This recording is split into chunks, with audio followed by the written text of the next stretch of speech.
Hello, this is Bridget Graves. I'm here to share with you once again about how I've been dealing with the 5 stages of grief. As I've stated, as I've stated before, it's not been the easiest journey, and each stage has its own challenges. They don't come in any particular order, and to be honest with you, I don't know if you can never say your life will be 100% again.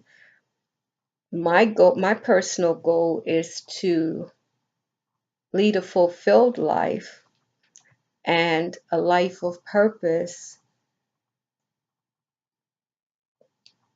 and a life that, it's not something I take for granted anymore. Life is truly a precious gift. And here, I'll be talking about acceptance. I had a very difficult time with this stage because once I accepted it, then I would really have to come to terms with the fact that my son is no longer here. I just think of how I wished with my entire being that it was not so. It was a bad dream, and I would go to bed and I would wake up, and you know, every night I went to bed hoping that I could erase everything that had happened. And of course, nothing changed. The day that I found out my son had passed away was the worst day of my life. And the thought of living in a world without him just seemed so overwhelming. And I was definitely in a state of shock. I just did not want to deal with it. But as each day went on, it was sinking in slowly that this is real. The the night before his funeral, I remember feeling very anxious, and I was just afraid of how I would deal with the funeral. And I have to tell you, I prayed and I asked the Lord to give me the strength and the peace and the comfort that I would need. And these are things I ask God for. I have to ask God for these things every night, every single day.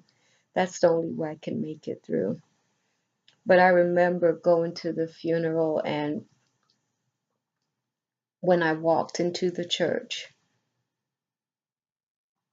I didn't realize that the coffin would be there, and I ran towards the coffin. I'll never forget, and I cried and I touched his lifeless body, which was very hard. It was very, very hard. No response, no, nothing. And I remember crying, and, you know, at that point, it was real. It was very real because I chose not to go in the room and see him when I came home and found out he had passed away. And I knew the next time I would see him, that is where it would be. And I chose to have an open casket funeral because I wanted to look at him. I know that some of my family members, and there were others who were uncomfortable with that, and I respect that. But that was one selfish thing I had to do. And I remember the whole time, all I wanted to do was honor him the best way that I could.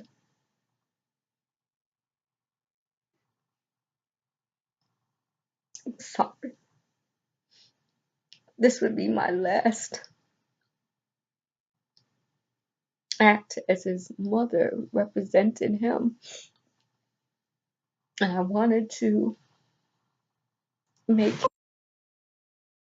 I wanted to make it the I wanted it to be the best that it could be, because I wanted the world to understand and know who he was and what he represented. I wanted everything to be perfect because I don't know, in my head, it was like I'm trying to, you go through a stage where, especially if you're a person of faith, you're concerned about your loved one and all of that. But, God did give me peace about all of that. Coming home, well, going to the graveside, that was another part of having to accept it, being there to see what was happening. And I just did not want to accept it. And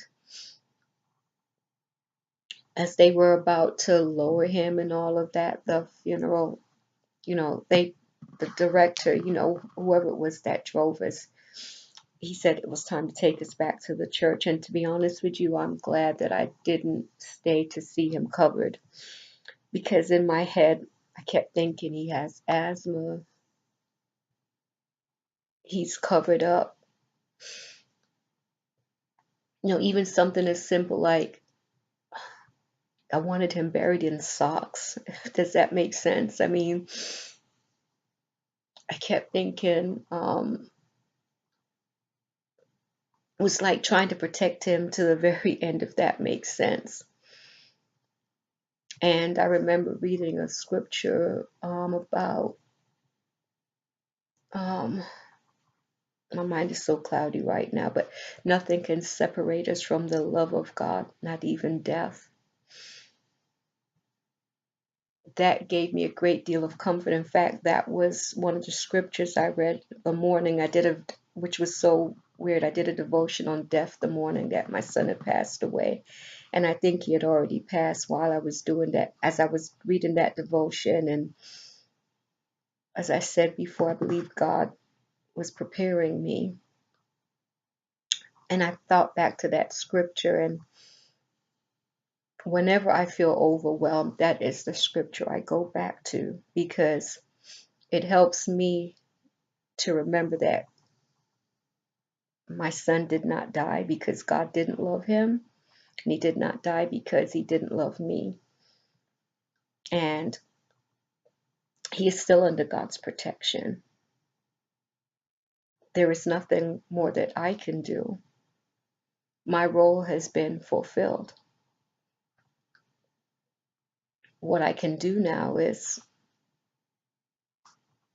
you know, try to get people with asthma to take their disease more seriously, try to encourage other people not to smoke, and try to encourage others to lead a healthy lifestyle. I am a Seventh-day Adventist, and that is something that we do believe in, living a healthy lifestyle. And I will say, for the past few months, I have struggled with that, as I shared in the last video, starting to turn to the comfort foods and things of that nature again. But I will say that once I made peace with knowing what had happened, um, the fact that I had gone through his clothes and I cleaned up his room, and he left his room in a mess. And he really did.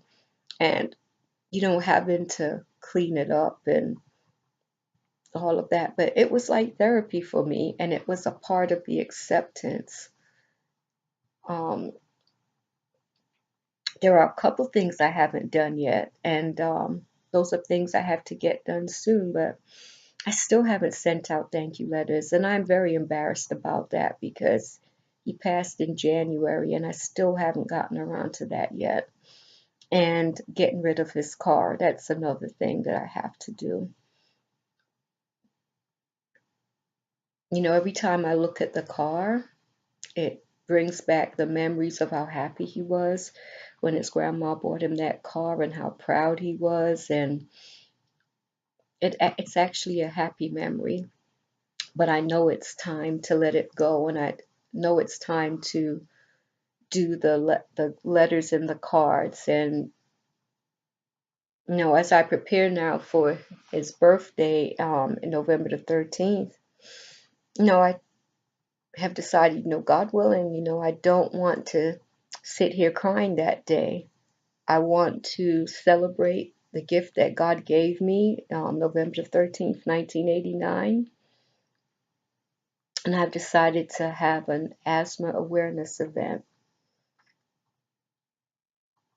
And it's all a part of this process that I'm going through, and trying to remember to serve others and to be a blessing to others as others have been a blessing to me.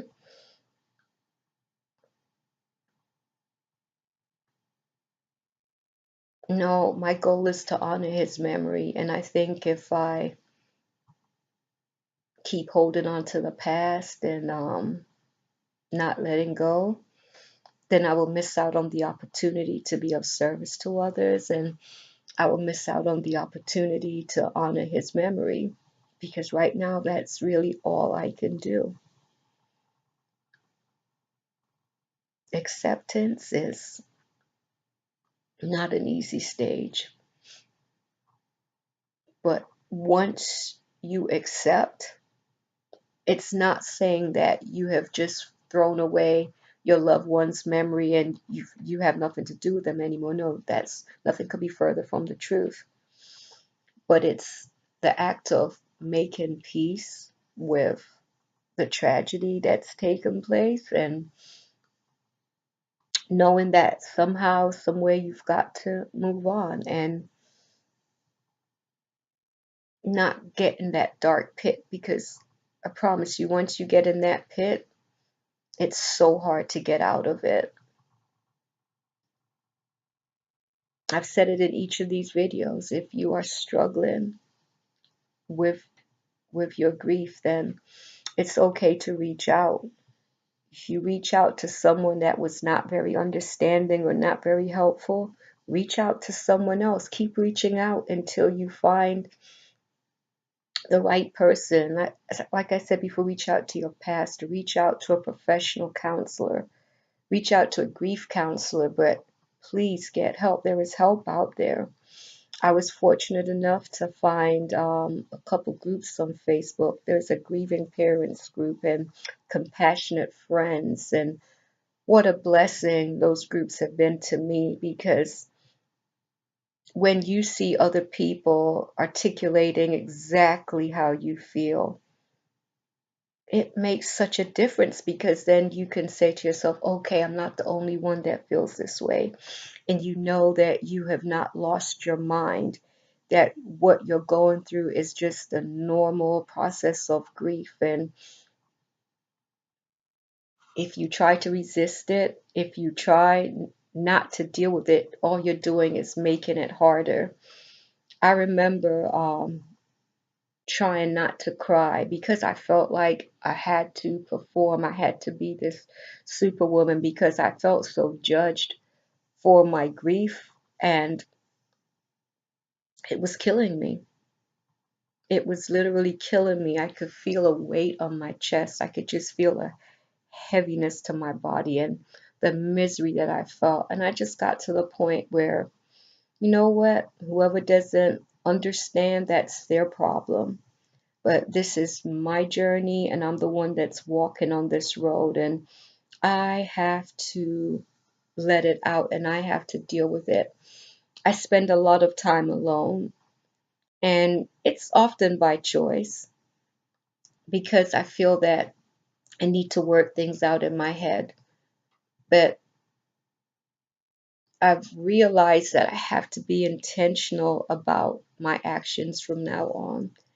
And like, for instance, I've made the step of inviting some friends over for Sabbath lunch. I've not had a Sabbath lunch since my ex-husband and I separated, which it's been almost 2 years. And it's almost like you think of like a debut to society or whatever, it's like I'm coming out again. I'm going to try to engage in more of a social life and have, more of the activity and laughter and fun that used to be here all the time. Because I really believe that my son would not want me to sit and cry all the time, and it's a part of the acceptance stage. If I sat here in black 24/7, never went anywhere, didn't eat another morsel, or just slept all the time, what good would it do? But as I stated before in one of the previous videos, there are times where I allow myself to be depressed, but I don't allow myself to wallow in it. There are times I see the phone calls coming in on my phone and I just ignore it because I don't think I would be understood. And to be honest with you, what I've learned is that people are very uncomfortable with death. I know I was like that before, and in many ways I still am. It's not a cup I would have chosen to drink from. After this happened to me, and I remember reading that verse in the Bible, it gave me a better understanding when Jesus asked that the cup be taken away from him. And it made me stop and think that even Jesus, you know, had a struggle, but he obeyed his Father's will. And I'm not comparing myself to Jesus, but as a follower of his, I understand that there is work to do. And if I sit here feeling sorry for myself, then I'll be missing out on the opportunity to help other people. And in helping others, maybe it's selfish. I feel as if I'm helping myself. My son was a wonderful young man. He wasn't perfect, but he had a good heart. He was he was simple in so many ways. He didn't care about the things that most people care about. It didn't take much to make him happy. I remember I would talk to him all the time and I would tell him how intelligent he was. And he was such a good looking young man. But those things honestly did not matter to him. And it's helped me to see, what is really important. Um, it was my intention when putting these videos together to try to be of some help to someone that's going through this process that seems so overwhelming. Um, it does get better as time goes on. You do get to a point where you are functional again. If you see that you're at a point where you've just given up on life and given up on yourself, please reach out. Please reach out. There is so much help out there. If you're concerned about finances and all that, there keep reaching out. Someone will lead you to help that is free, but there is help out there. Please get help. It's so important. I'm so thankful to my friend Gail, who is a grief counselor. I mean, her help was just, oh my goodness, I couldn't put a price tag on it. She was such a blessing to me. And also, another friend, she's a church sister also, as Gail is. Shirley, I mean, taking the time to come and talk to me and help me put things in perspective. It just helps and makes a difference when you realize you cannot do this in your own strength. Accept help and try your best to move on. Rome wasn't built in a day. This will not be an overnight journey, I promise you.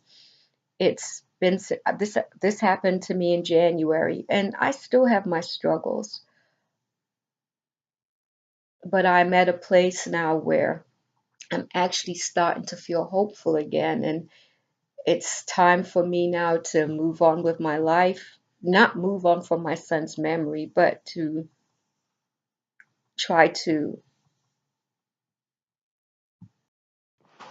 try to, flourish, try to have to get back out there. I left my job. I just couldn't deal with the stress there at the time. There were things going on that really bothered me. And, if it had been a normal situation where my son hadn't passed away, I think I would be there now. But I became so overwhelmed with what I was going through because I really, I got what, like 3 days off for grief. That truly isn't enough time to grieve. But what I've learned in this whole process is that you cannot do it in your own strength. And thank God, as I said before, for my faith in God. I've had to, I take the time to read the Bible. I do a lot of devotions. And like I said, I read a book about grief, and that was the best thing I could have done because it helped me to have a good understanding of what was happening to me. And it made it a not so frightening journey. My daughter mentioned one day that there should actually be fear should be one of the stages of grief. And I had to agree with her because for some people, I know for me, I became fearful. I just became fearful of what could happen, the what if, and what, just fearful. And I got to the place of not wanting to be around people, not wanting to go anywhere, not wanting to face anything. And it would have been so easy just to stay in bed all the time and eat junk food and never do anything. But thank God for the prayers of all of those who prayed for me. And I had to pray for myself. It wasn't easy. I got to the point where my prayer life was not the same anymore. I struggled um to pray and to do the things I was doing beforehand. But I can say that I am thankful that I had my son Demetrius. I wish I could have had him longer, but that was not in God's plan. And I have to accept it. He made a difference. I believe he did. And now I have to make a difference. I have to do all that God has called me to do. Don't give up. It gets easier. Yes, I may be crying. Sometimes it's normal. I'm a human being. I will cry sometimes. I lost my son. But it doesn't mean that I haven't accepted it. And it doesn't mean that I'm down in the pits. I'm simply having a moment. But it does get better. Don't give up hope. No, pray. Reach out. But don't suffer alone because you don't have to. May God bless you and help you in this journey. This is not a club that anyone would join if they didn't have to. But once you're in, and you just have to make the most of it. God bless you, and I hope that these videos helped you in some way.